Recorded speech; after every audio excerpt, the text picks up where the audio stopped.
Mike, isang fish hobbyist. Nang makita ko ang kanyang koi pond, talagang namangha ako sa mga matatabat dambuhala niyang isda. Nung mag-trip kami sa China, doon ako nakakita ng mga koi. Super ganda. So when I went back to Philippines, I wanted to also try that out. Natuto ka, and then you meet also koi hobbies. So doon nag-evolve yun, tuloy-tuloy na.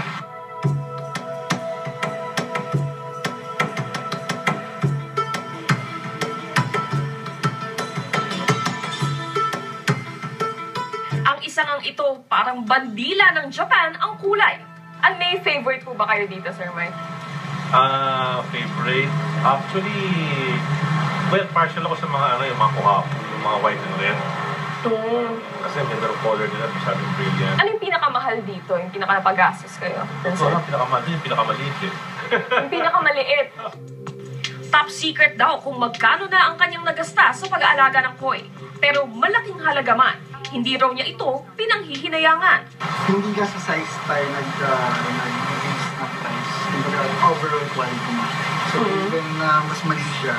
So kaya yung tinatawag nila may future. Kumbaga yung future development ng isla. Malaki yung chance niya na mas gumanda.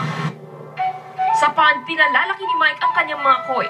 Kinakailangan daw kasi ito para raw maabot ng koi ang hustong laki nito.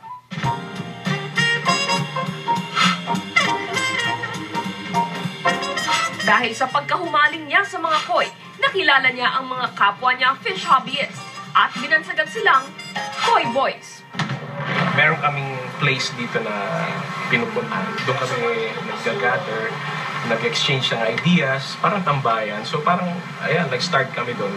A lot of people will not understand why we buy expensive fish like this. It's parang personal healing sa'yo. Parang it's a stress reliever. Na ikaw lang nakakaintindihan sa kami.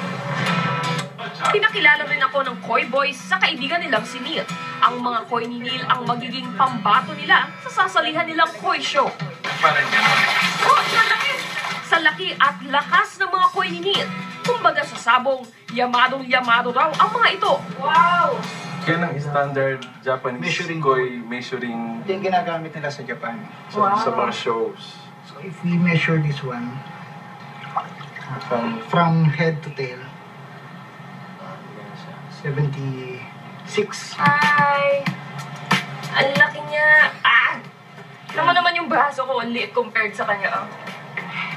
Kakakaya niyang lamunin ng buo yung braso ko. Itong pag-aalaga ng koi na ito, hindi lang porke bumili ka ng quality koi, end of story na yun. May-maintain. Maraming kadugtong yan. Andiyan dyan ang maintenance, ang filter system mo, gaano ka buti, constant water change.